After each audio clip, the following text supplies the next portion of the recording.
디도서 1장 1절부터 11절 본문을 가지고 건강한 교회의 뼈대라는 제목으로 말씀을 전하도록 하겠습니다.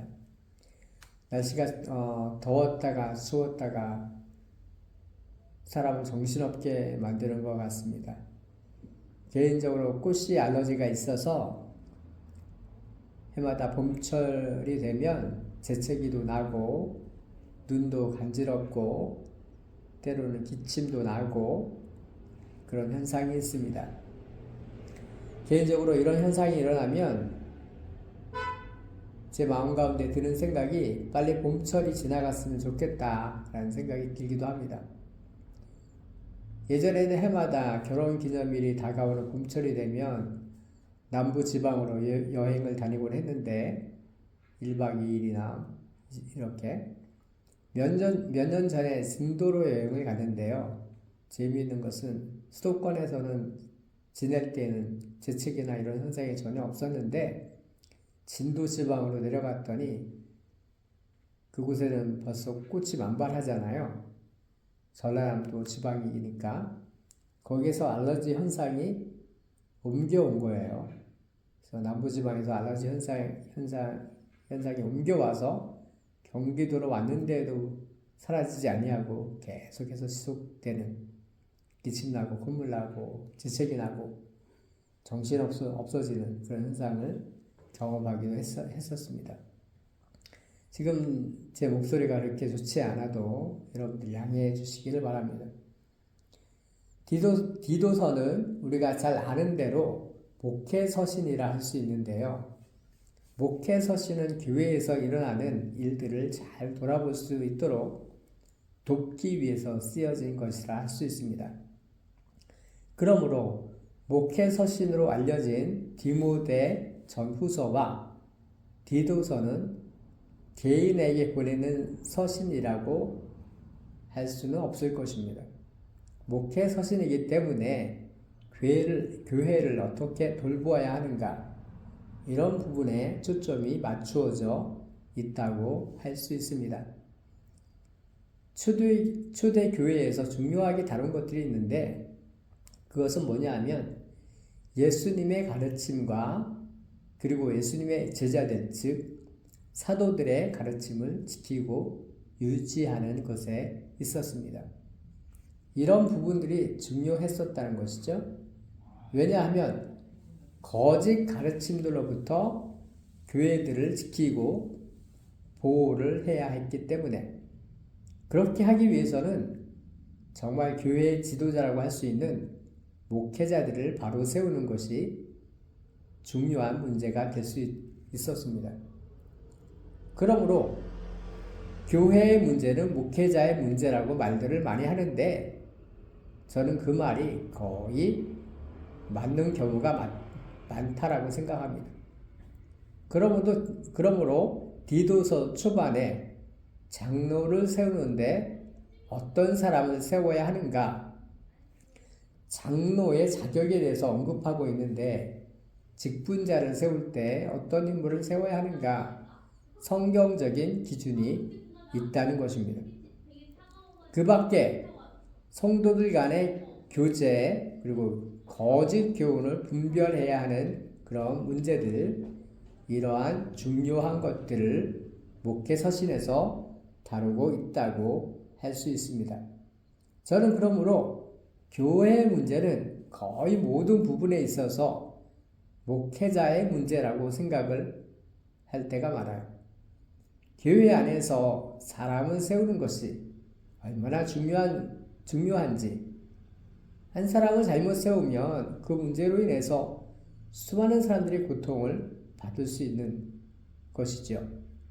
나라의 대통령을 잘못 뽑아도 온 백성이 고통을 당하고 지도자를 선출하는 문제는 어느 시대나 어떤 장소에서든지 중요한 문제라고 할 수 있을 것입니다. 디도서의 수신자는 디도라고 하는 바울의 영적인 아들인데요.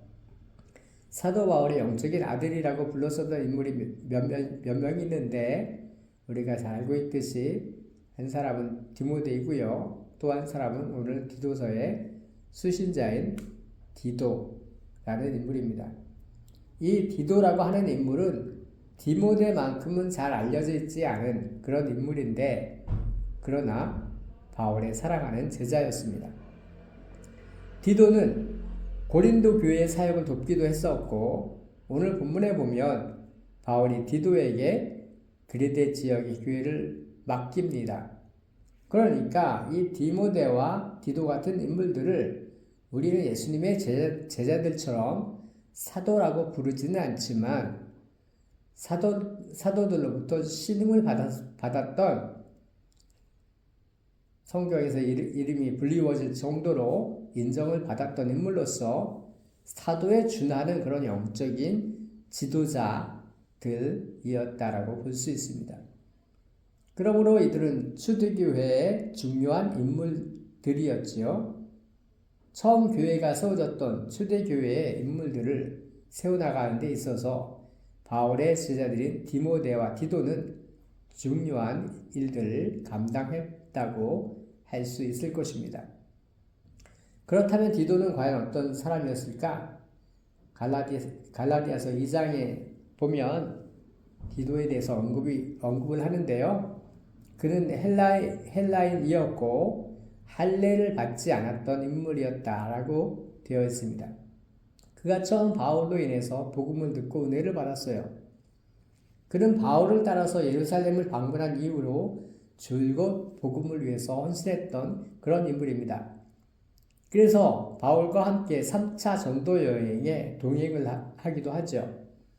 바울은 이때 고린도 교회 헌금에 관한 문제 때문에 오해가 있을 수 있기 때문에 디도에게 부탁을 하는데, 디도는 그 문제를 잘 해결을 해줍니다.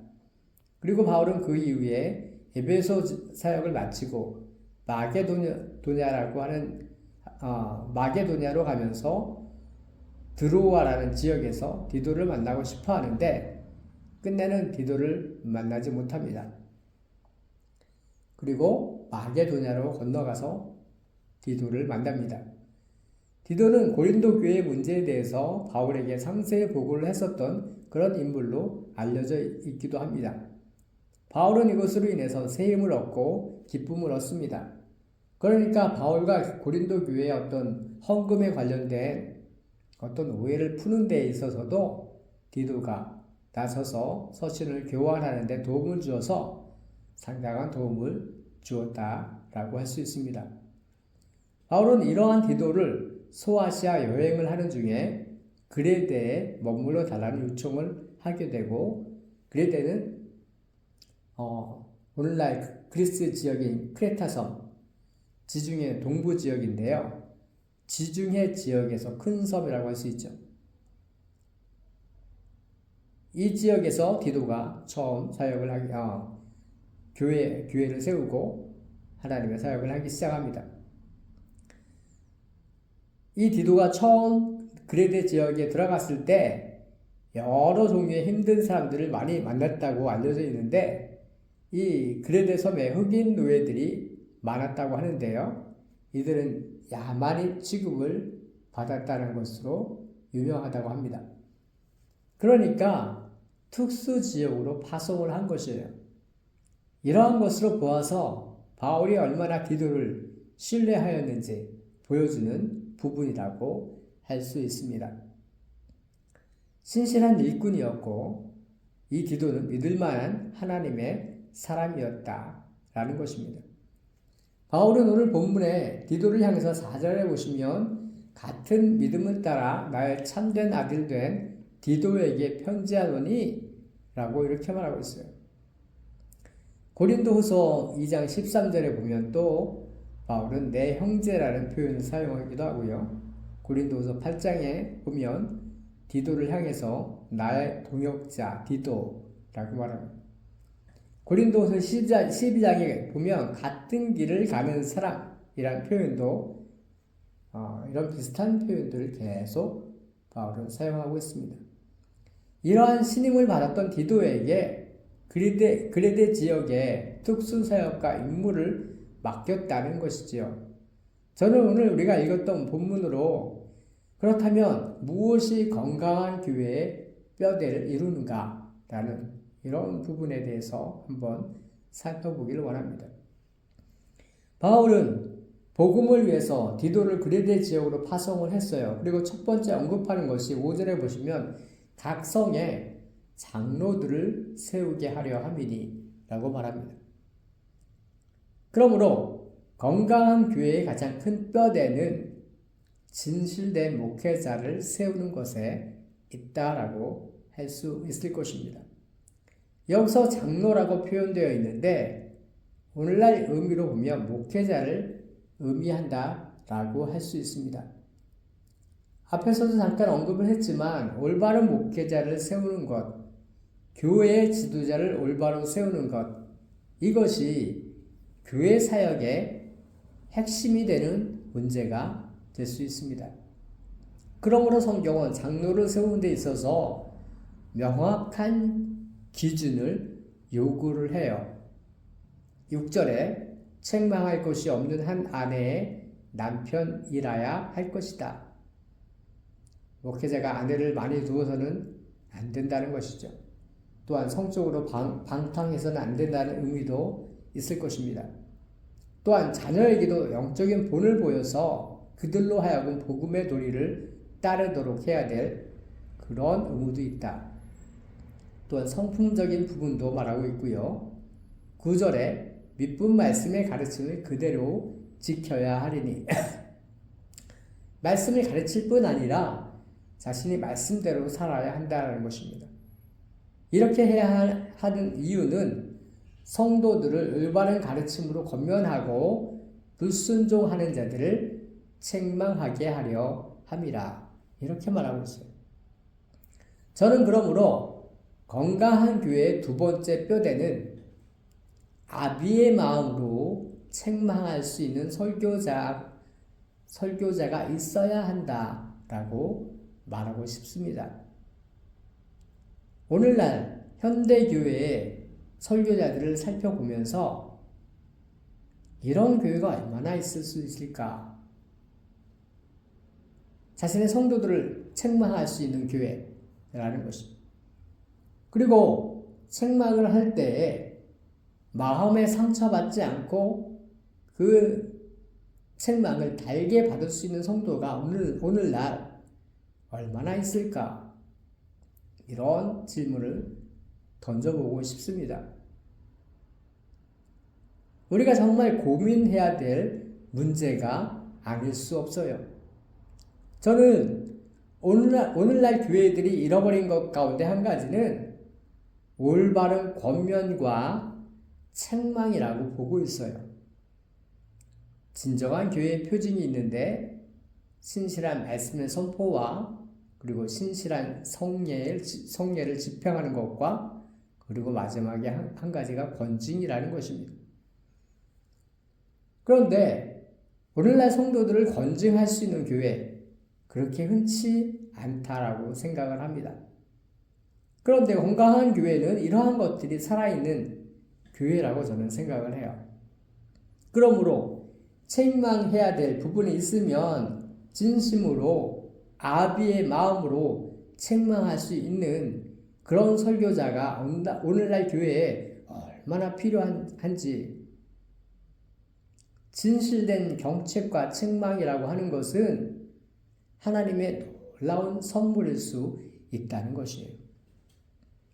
이러한 것들이 없으면 인생이라는 존재가 하늘 높은 줄 모르고 교만해지게 되어 있습니다. 목회자들 역시도 마찬가지입니다.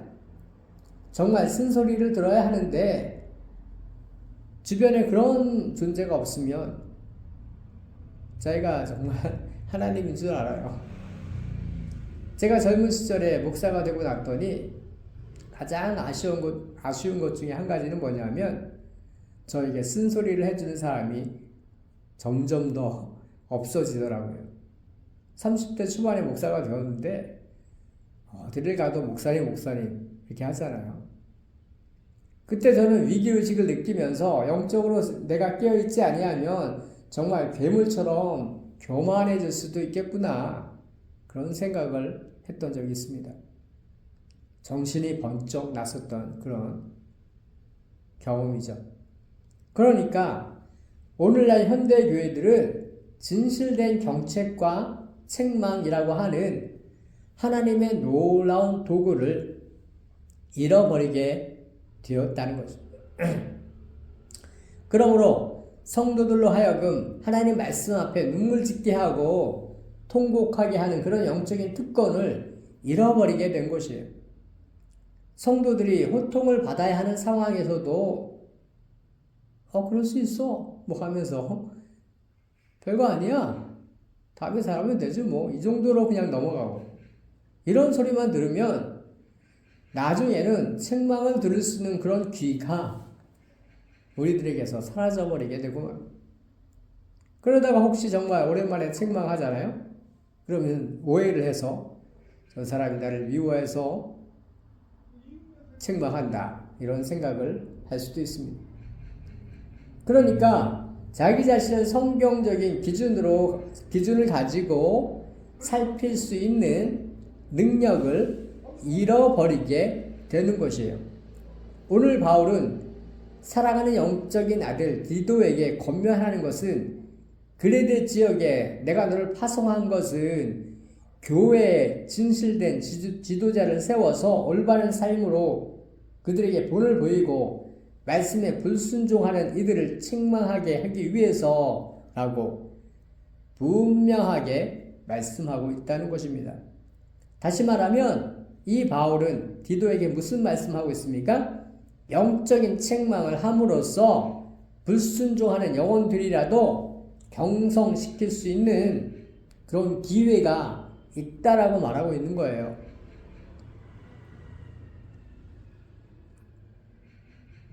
다시 말하면 아직 살아날 수 있는, 비유적으로 말하면 완전히 양심이 화인 맞지 않은 상태, 심장이 뛰고 있는 상태, 심폐소생술을 했을 때 다시 살아날 수 있는 그런 가능성이 있는 그런 자들이 교회 안에 있을 수 있다. 그런데 어떤 상태로 있을 수 있습니까? 엄청 교만한 상태로, 자신이 최고인 줄 알고 사는, 그렇게 긍휼함이 필요한 자들이 눈물로 권면해 줄 때 비로소 자신이 무엇인가 깊이 오해하고 있다는 그런 사실을 깨달을 수 있는 가능성이 아직 남아있는 사람들이 자신이 영적으로 병들어 있다는 것을 비로소 희미하게나마 볼 수 있는 그런 가능성이 있는 자들이 있다는 사실을 말하고 있는 것이에요. 교회 안에 그런 사람들이 있다는 것입니다. 바울은 이 사실을 알았기 때문에 영적인 아들인 디도에게 내가 너를 그레데에 파송한 이유는 바로 그것이다 라고 말하는 것입니다. 불순종하고 진리를 거스리는 교만한 영혼들을 책망하라고 하시는 것입니다. 우리는 진심으로 우리에게 돌이켜 우리에게 하나님의 말씀을 들려주는, 우리에게 돌이키라고 하는 말씀, 우리가 불순종하는 그런 상태에 있다는 사실을 경고하는 말씀을, 그런 말씀조차도 기쁨으로 받을 수 있는 그런 건강한 그리스도인인가? 라는 질문을 우리 스스로에게 던져 보아야만 합니다. 우리는 우리 자신을 하나님 말씀의 거울로 비추어 보아야 합니다. 그래야 오해를 하지 않아요. 우리는 영적으로 건강한 몸을 유지하는 그런 성도들이라고 할 수 있습니까? 그러나 우리에게 책망을 하는 권면의 말씀 들을 때 어떤 사람들은 막 도끼눈을 뜨고 팔짱을 끼고 설교자를 심지어 째려보면서 삐딱하게 앉아서 네가 어떤 말씀 전하면 들어나 보자. 제가 부교육자 하던 시절에 별의별 사람들을 다 만나보았어요. 건강한 교회의 가장 큰 특징 가운데 한 가지는 정책이 통하는 교회라는 것입니다. 아버지가 자녀를 진심으로 사랑한다면 자녀가 잘못하면 아주 엄한 정책을 하세요. 우리가 볼 때는 아무것도 아닌데, 그런 훈육이 있는 가정에서 자란 자녀는 아주 달라요. 생각하는 게 다르고 행동하는 게 다르고. 뭔가 사람이 달라 보이는 것이죠. 그러니까 어디에서 나와요? 관심이 가는 그런 경책에서 나오는 것이죠. 막대 먹은 사람이 절대로 될 수가 없는 것입니다. 오늘날의 가정에서 경책을 하지 못하도록 하는 이러한 이상한 지침들이 있는데 그것은 자녀들을 죽이는 현상이라는 것입니다. 우리는 이런 부분들을 생각해야 될 것입니다. 아이들을 경책을 못하게 하는 그런 지침들은 아이들의 정신세계를 오히려 망치는 결과를 초래하게 될 것입니다. 교회는 올바른 말씀을 통해서 성도들의 교회와 어떤 관계성을 맺고 있는지, 또한 목회자와 성도의 관계가 성경적으로 어떠해야 하는지 그런 개념도 심어주어야 합니다. 한 사람의 성도가 진심으로 예수를 믿어서 거듭난 하나님의 백성이 되었다고 한다면 이 사람은 정말 수많은 세월 동안 어둠 속을 방황하다가 빛으로 나아온 그런 것이겠죠. 주님의 놀라운 은혜를 받아서 자기 고향으로 돌아온 것이잖아요.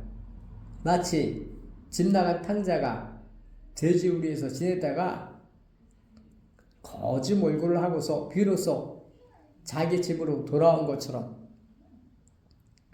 놀라운 일들이 그 사람의 생애 가운데 일어난 것입니다.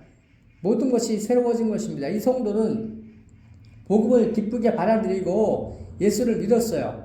그리고 제사함의 은혜를 누리고 자세히 보았더니 이 사람 삶 가운데 예수를 믿은 어떤 성도들이 가지고 있는 그런 특징들이 막 나타나요.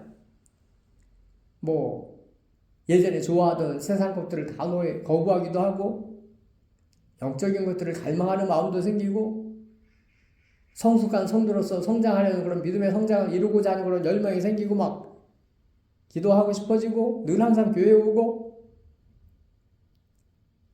모든 것이 새로워지는 것입니다. 이런 성도들은 그리스도의 몸 안에 새로 들어온 그런 지체라고 할 수 있는 것이죠. 예전에는 몸 밖에 있었지만 이제는 자신이 그리스도의 몸의 한 일부분이 되었다는 사실을 자신도 느끼는 것이에요. 그리고 다른 사람들도 정말 저 친구 많이 변했다. 그러면서 영적으로 안정감을 누리는 것입니다. 예전의 삶과 비교하면 내가 예전에는 완전히 장님이었구나 라는 사실을 깨닫게 되기 시작하는 것입니다. 다시 예전에 너로 돌아갈래? 이런 질문을 받으면 나는 죽으면 죽었지 다시 예전으로 못 돌아가. 이런 답변을 거의 수많은 사람들이 은혜로 예수님을 믿고 거듭난 백성들이 그런 고백들을 합니다. 나는 죽으면 죽었지 다시 예전으로 못 돌아가. 그러나 이런 놀라운 변화를 경험한 성도들도 예수 믿은 지 시간이 지나고 신앙이 정체되기도 하고 또한 교회 안에서 보호를 받지만 나쁜 습관도 배우고 이런 모습들이 생기면서 그러할 때 필요한 것이 바로 경책이라는 것이에요. 배우지 말아야 될 못된 것을 막 배워요. 하나님께서는 우리로 하여금 악한 마귀와 영적으로 싸우는 군사로 부르셨는데 잘못된 습관이 생긴 성도들은 같은 성도들하고 교제하는 것만 즐거워해요. 그냥 우리의 목표는 다 잊어버리고 하나님의 뜻이 어디 있는지도 생각하지 않고 쉽게 말하면 놀러 가자, 밥 먹고 차 마시러 가자, 우리 수련회 가서 말씀 듣자 이런 것은 점점 재미가 없어지고 자기하고 짝짝꿍이 잘 맞는 친구들하고만 노는 것을 좋아하는 이러한 현상이 나타날 때 극약 처방이 바로 경책이라는 것입니다. 책망이라는 것입니다. 강단으로부터 떨어진 불호령이라는 것입니다. 자기 자신이 누구인지, 왜 하나님이 우리를 어둠 속에서 불러서 당신의 빛의 나라로 이끌어 주셨는지 하나님의 뜻을 올바로 다시금 알려주는 놀라운 메시지가 우리 가운데 필요하다는 것입니다. 정신이 번쩍 들게 하는 것입니다. 그러므로 책망의 말씀은 있어도 되고 없어도 되는 말씀이 아니라 오늘날 현대교회 강단에서 반드시 있어야만 하는 그런 놀라운 하나님의 도구라는 것입니다. 오늘 바울은 디도에게 이런 부분에 대해서 강력하게 경고하고 있는 것이에요. 여러분, 진심으로 건강한 교회에 속해 있으므로 여러분에게 경책의 말씀을 전하는 그런 말씀으로 여러분들의 영혼을 매주 말씀으로 살피고 있습니까? 심각하게 고민하면서 생각해 보시기를 권면드립니다. 만일 그렇지 않다면 여러분들을 위해서, 여러분들의 영혼을 위해서 진심으로 내가 싫어하는 소리를 해줄 수 있는 그런 교회를 찾는 것도 한 가지 방법이에요.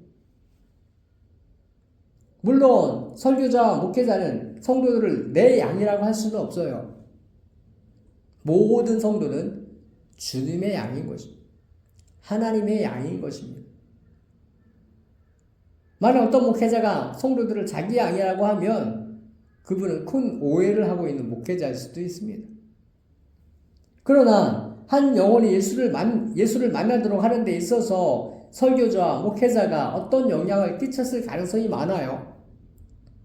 그래서 바울은 때때로 내가 복음으로 너희들을 낳았다, 내가 배 아파서 낳았다, 이런 해산해수구를 하였다, 이런 표현까지 사용을 하기도 하죠. 그렇다면 자신이 복음으로 도움을 주어서 성도의 삶의 여정을 시작하도록 도운 성도들을 눈물로 권면하고 싶은 마음이 있었다는 거죠. 바울은 영적인 후견인인 자신의 영적인 후배들을 돕고 싶은 것입니다. 마찬가지로 오늘날 목회자들 역시도 이런 태도로서 마음의 겸비함을 잃어버린 오늘날 어떤 성도들을 일깨울 수 있는 그런 축복이 필요하다는 것이에요. 하나님의 말씀을 들을 때 내가 철저히 오해하고 있었구나, 이런 정도의 각성을 뛰어넘어서 영적으로 충격을 받을 수 있을 정도로 내가 여기서 더 나아가다가 영적으로 양심의 화인을 맞을 수도 있겠구나. 하나님, 저를 살려주십시오. 이런 절규가 나올 수 있도록 우리를 하나님의 심판대 앞에 세울 수 있는 그런 설교자가 우리 주변에 진심으로 필요하다는 거죠. 그렇지 않으면 우리는 하늘 높은 줄 모르고 교만해져요. 은혜 받은 거 다 까먹어요. 여러분, 진심으로 건강한 교회에 속해 있습니까? 주님의 은혜가 우리 안에 넘쳐나게 되기를 바랍니다.